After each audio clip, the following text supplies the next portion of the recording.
Assalamualaikum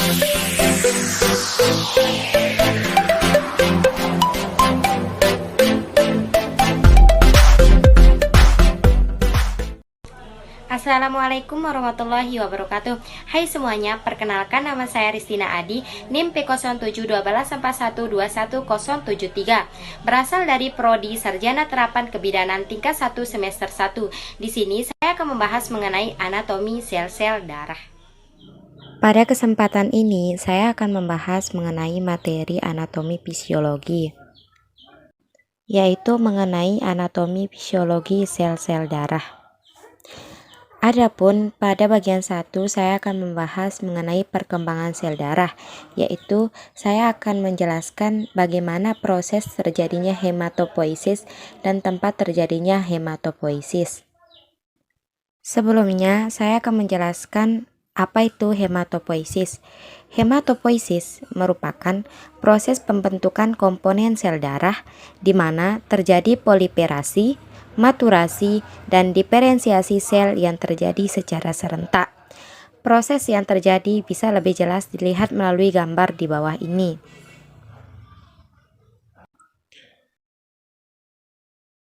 Adapun hematopoiesis pada manusia terdiri atas beberapa periode, yaitu antara lain pertama yaitu periode mesoblastik. Periode mesoblastik dimulai dari embrio umur 2-10 minggu.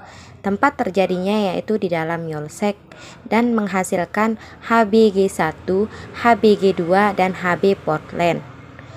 Selanjutnya yaitu periode kedua yaitu hepatik.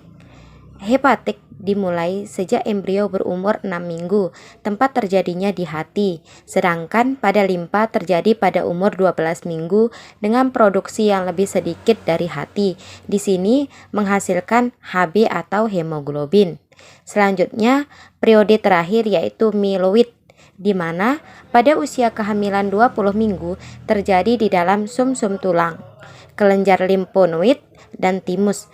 Di sumsum tulang, hematopoiesis berlangsung seumur hidup terutama menghasilkan HbA, granulosit, dan trombosit. Pada kelenjar limfonoid terutama sel-sel limfosit, sedangkan pada timus yaitu limfosit terutama limfosit T. Adapun beberapa faktor yang mempengaruhi proses pembentukan sel darah, yaitu diantaranya ada asam amino, vitamin, mineral, hormon, ketersediaan oksigen, transfusi darah, dan faktor-faktor perangsang hematopoietik lainnya. Selanjutnya, saya akan menjelaskan mengenai anatomi dan fungsi dari bagian-bagian darah. Darah merupakan bagian tubuh yang memegang peranan yang sangat penting dalam sistem transportasi, baik itu pada binatang maupun pada manusia. Darah merupakan bagian yang berbentuk cairan yang terdiri dari dua komponen, yaitu plasma darah dan bagian korpuskuli, yaitu benda-benda darah yang terdiri dari sel darah putih atau leukosit, sel darah merah atau eritrosit, dan keping darah atau trombosit. Adapun karakteristik darah yaitu pertama warna. Darah arteri berwarna merah muda karena di dalamnya mengandung banyak oksigen yang berkaitan dengan hemoglobin dalam sel darah merah.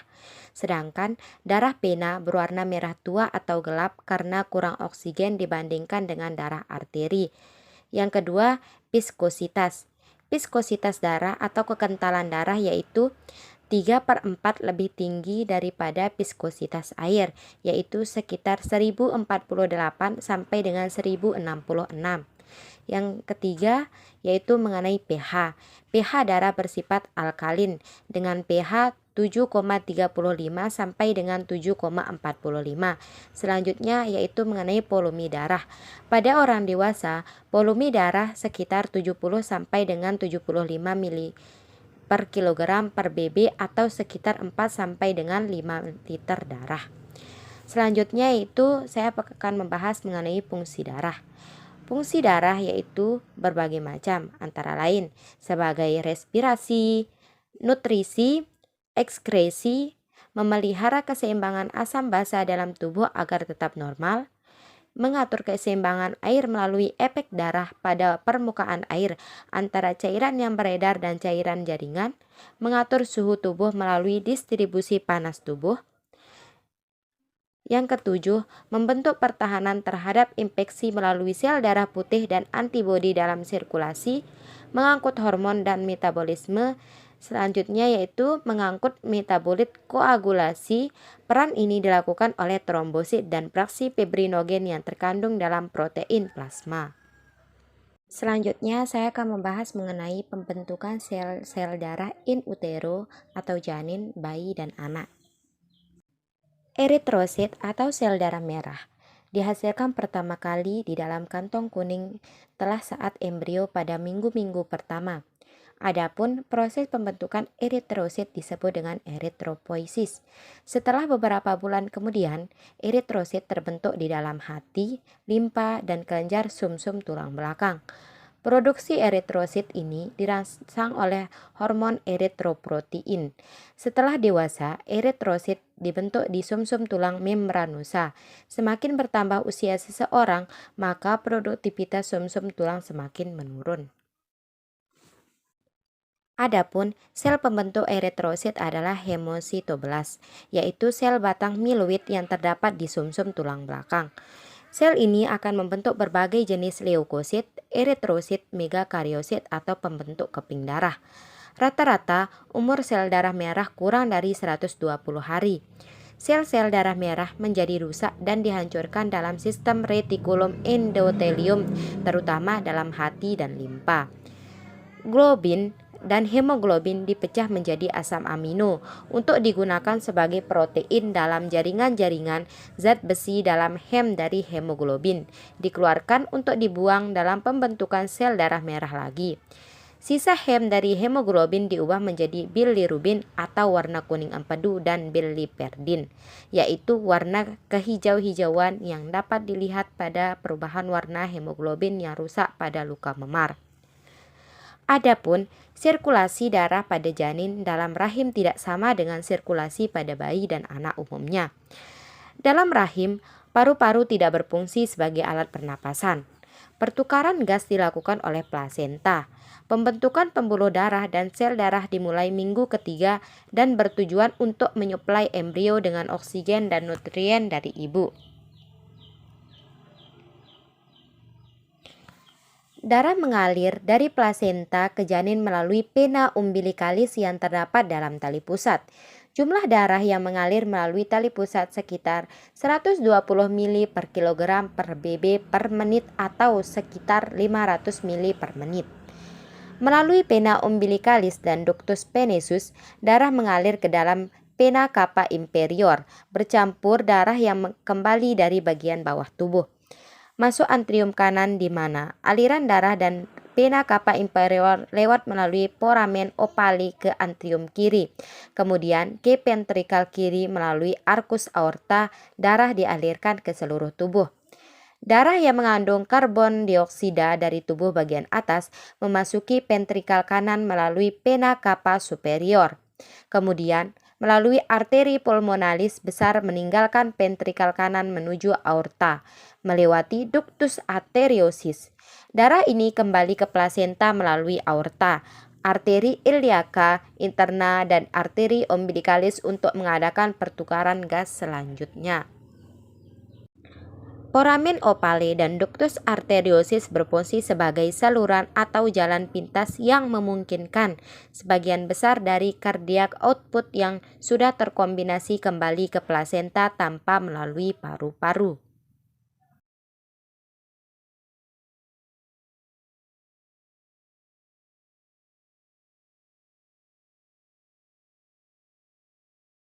Terakhir saya akan membahas mengenai sirkulasi darah, yaitu pada janin, bayi, dan dewasa. Pada janin, yang pertama yaitu darah yang kaya dengan nutrisi dan O2 dialirkan melalui vena umbilicalis menuju hati, di mana terdapat ductus venosus aranti, kemudian langsung menuju dan masuk ke vena cava inferior, lalu masuk ke antrium kanan jantung janin. Yang kedua yaitu dari antrium kanan janin sebagian besar ke darah masuk ke antrium kiri melalui foramen ovale. Yang ketiga, sebagian kecil darah dari antrium kanan masuk ke ventrikal kanan. Selanjutnya, darah yang masuk ke antrium kiri akan dipompa ke ventrikal kiri dan dari ventrikal kiri dipompa masuk ke aorta dan selanjutnya dialirkan ke seluruh tubuh janin. Cabang aorta di bagian bawah menjadi dua arteri hipogastrika interna yang mempunyai cabang arteria umbilicalis. Darah dari ventrikal kanan dipompa menuju paru-paru, tetapi karena paru-paru belum berkembang, maka darah yang terdapat pada arteri pulmonalis dialirkan menuju aorta melalui ductus arteriosus botali. Selanjutnya, darah yang dialirkan menuju paru-paru akan dialirkan kembali menuju jantung melalui vena pulmonalis. Darah yang menuju plasenta melalui arteri umbilicalis terpecah menjadi kapiler dan mendapatkan nutrisi dan O2 untuk pertumbuhan dan perkembangan janin. Sisa-sisa metabolisme janin dan CO2 dilepaskan ke dalam sirkulasi retroplasenta untuk selanjutnya dibuang melalui alat pembuangan yang terdapat di tubuh ibu. Selanjutnya, sirkulasi darah pada orang dewasa. Pada orang dewasa, jumlah darah yang mengalir di dalam sistem sirkulasi mencapai 5-6 liter atau setara dengan 4,7 sampai dengan 5,7 liter. Darah terus berputar mengalir di dalam sistem sirkulasi sistematik dan paru-paru tanpa henti. Untuk menjelaskan alur aliran darah, kita dapat memulai dari sistem sirkulasi sistematik kemudian ke sistem sirkulasi pulmoner atau sistem sirkulasi paru-paru.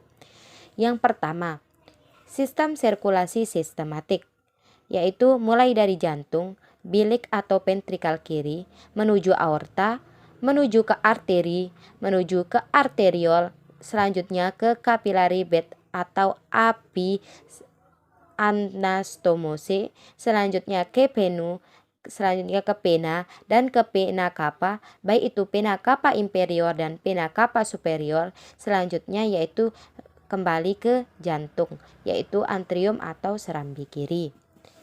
Adapun sistem sirkulasi paru-paru atau pulmoner, mulai dari jantung, yaitu bilik atau ventrikal kanan, menuju arteri pulmonalis, selanjutnya ke paru-paru, selanjutnya ke kapilaria paru-paru, selanjutnya ke pena pulmonalis dan kembali ke jantung, yaitu antrium atau serambi kiri.